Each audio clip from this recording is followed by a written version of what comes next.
पटना के एक अखबार में खबर छपी है, जिस खबर के अनुसार सरकार ने 2015-16 में कुछ जातियों का आंकड़ा जुटाया था। अलग अलग कारण से सरकार जुटाती है। उन कारणों से कुछ जातियों का आंकड़ा सरकार ने जुटाया था और वह जाति है बहेलिया, चंद्रवंशी और माली। इन 3 जातियों का आंकड़ा सरकार के उसी विभाग ने 2015-16 में जुटाया था। सामान्य प्रशासन विभाग, जिस विभाग ने अभी जातीय सर्वे भी कराने का काम किया है, सामान्य प्रशासन विभाग के द्वारा उस समय जो आंकड़ा जुटाया गया उसका विवरण मेरे हाथ में है। उसके अनुसार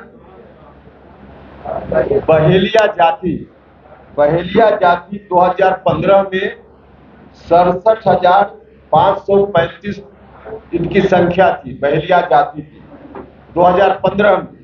और अभी जो आंकड़ा जारी हुआ है उसमें 8,026।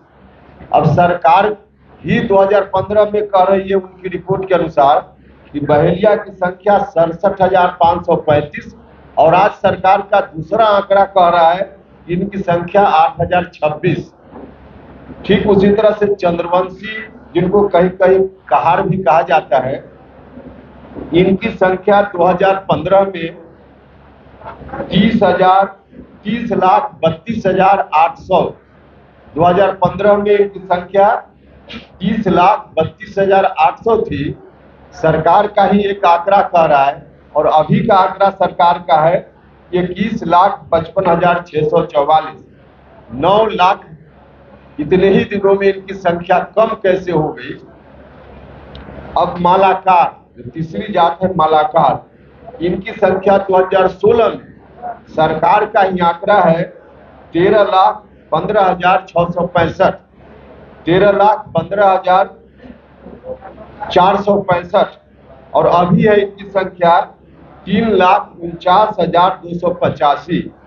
अब बताइए 2016 और अभी 2023 मालाकार की संख्या उस वक्त से अभी 10 लाख कम कैसे हो गई। तो यह तो सरकारी आंकड़ा है उस वक्त का और आज का। अब इसके बीच क्या अंतर क्यों इस तरह का है, सरकार को जवाब देना चाहिए। यह जो रिपोर्ट है, दोनों रिपोर्ट अपने आप में विरोधाभासी है और बाकी और दूसरे लोग भी जो परेशान हैं का भी वजह है। अब सरकार का कहना है कि जात की गिनती उन्होंने बताई है और सरकार अब कह रही कि आर्थिक सर्वे भी हमने कराया है, आर्थिक सर्वे करा लिया है, आंकड़े हमारे पास आ गए हैं, कुछ दिनों के बाद उसकी रिपोर्ट हम जारी करेंगे। सरकार का ऐसा कहना है। जब सरकार कह रही कि आंकड़ा जुटा लिया, कैसे जुटा लिया। अब देखिए, हम अपने बारे में कहें, जब हमने कहा कि मुझसे किसी ने नहीं पूछा कि आप किस जात के हैं, तो कैसे आंकड़ा आ गया। तो जनता दल यूनाइटेड कार्यालय की ओर से मेरे परिवार के सदस्यों की संख्या और मेरी जात के बारे में आंकड़ा बताया गया। एक तो सरकार ने ही एफिडेविट करके कहा कि किसी व्यक्ति का जो निजी डाटा है उसको शेयर नहीं किया जाएगा। जनता दल यूनाइटेड को कैसे मिल गया सरकार का डाटा, कहां से लीक हुआ, यह भी सरकार को जवाब देना चाहिए।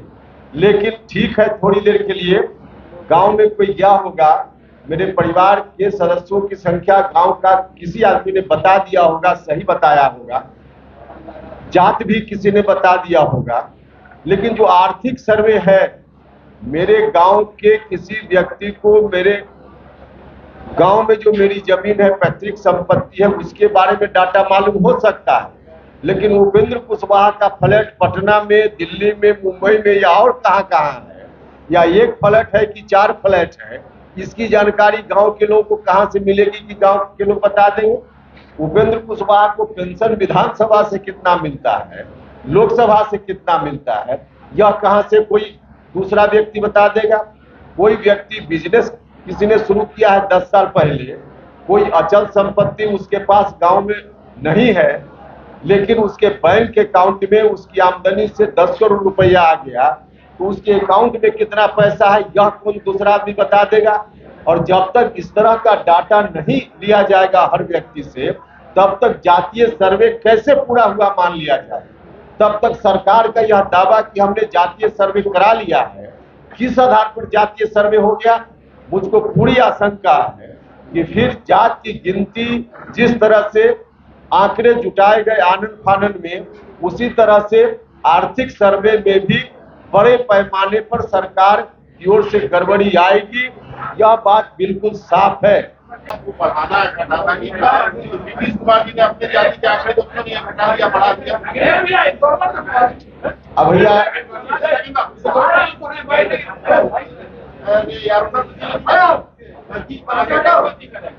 देखिए, सब लोगों को मालूम है कि नीतीश कुमार जी ने अपना हथियार तेजस्वी यादव के सामने डाल दिया है।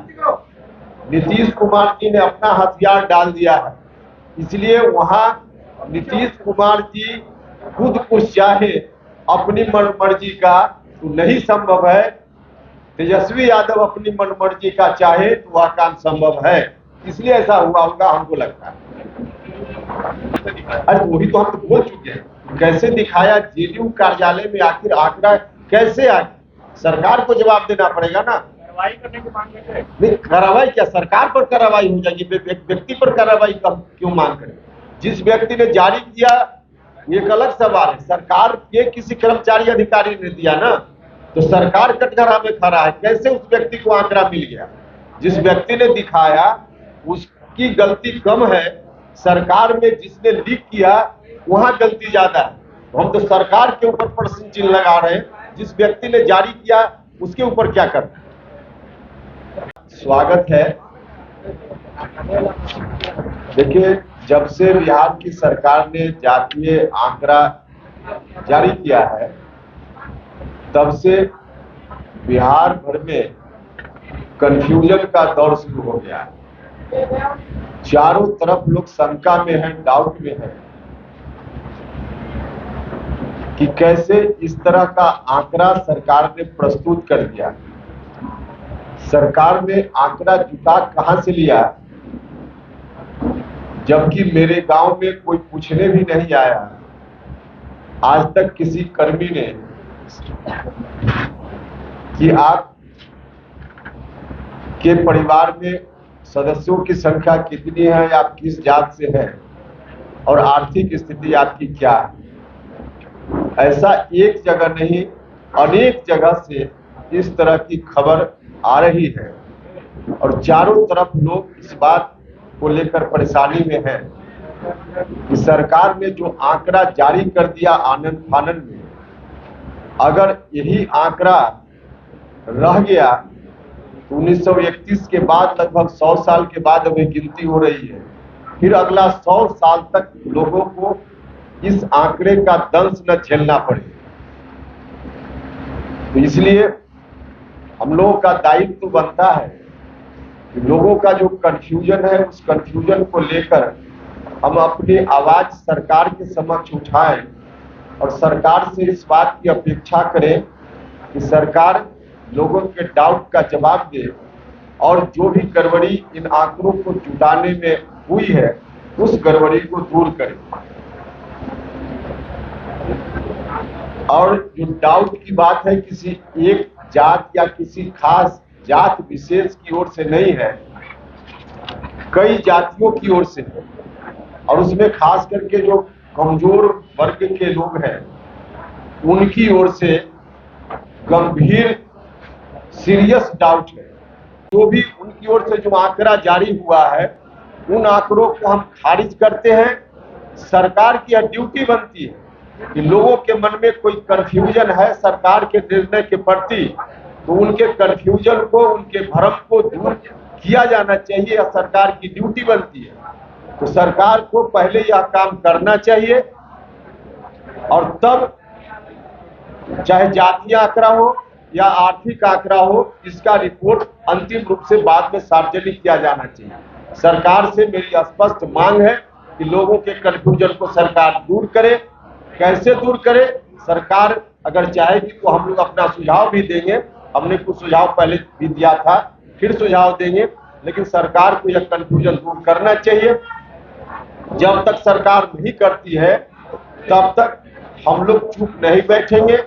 हम लोग सरकार के इस जाली आंकड़े के खिलाफ अपनी आवाज उठाएंगे और इसी क्रम में हमने तय किया है कि पूरे बिहार में तमाम जिला मुख्यालयों में 11 तारीख को पार्टी की ओर से हम सरकार को विवश करने के लिए कि सरकार हमारी बातों को मानकर लोगों के भ्रम को दूर करे, आवश्यकता हो तो फिर से इसमें कराए, जो भी कुछ करना हो, और उसके बाद अंतिम रूप से जारी हो। तो इस मांग को लेकर के 11 तारीख को पूरे बिहार के जिला मुख्यालयों में पार्टी की ओर से धरना का कार्यक्रम होगा और 14 तारीख को, इसी महीने की 14 तारीख को पटना में राजभवन मार्च हमारी पार्टी की ओर से आयोजित किया जाएगा। गांधी मैदान से शुरू करके हम महामहिम राज्यपाल जी को ज्ञापन देंगे। तो यह फिलहाल हमारा कार्यक्रम है कि राज्य की सरकार ने आनन फानन में चुनाव को ध्यान में रख करके, और एक इनके मन में जो रहता है कि देश भर में हमने पहले करा लिया, कई मामलों में हम देखते हैं तो अपनी पीठ खुद थपथपाने का काम आनन फानन में इन्होंने इस तरह का आंकड़ा जारी करके, ताकि देश भर में हमको क्रेडिट मिल जाए कि बिहार पहला राज्य है जिसने जात की गिनती करा ली। तो ध्यान सीधे चुनाव है, राजनीतिक लाभ है, कहीं से जनता का लाभ इनके इस काम में बिल्कुल नहीं है। इसलिए इस तरह का आंकड़ा जारी हुआ है। यह आंकड़ा पूरे तौर पे जाली है, फर्जी है, घर में बैठकर बनाया गया आंकड़ा है, लोगों के बीच जाकर बनाया हुआ आंकड़ा नहीं है। इसलिए यह आंकड़ा सही नहीं है। हम लोग तो पहले से इस राय के रहे हैं, हमारी पार्टी शुरुआती दिनों से इस राय की रही है कि जात की गणना होनी चाहिए, न सिर्फ एक राज्य में बल्कि देश के स्तर पर जात की गिनती हो। हम लोग मांग करते रहे, यह मांग हमारी आज भी है। और राज्य की सरकार जाली आंकड़ा जुटाकर कहेगी कि हमने करा लिया, तो इसको हम लोग नहीं मानने वाले। अब आपका कोई सवाल हो?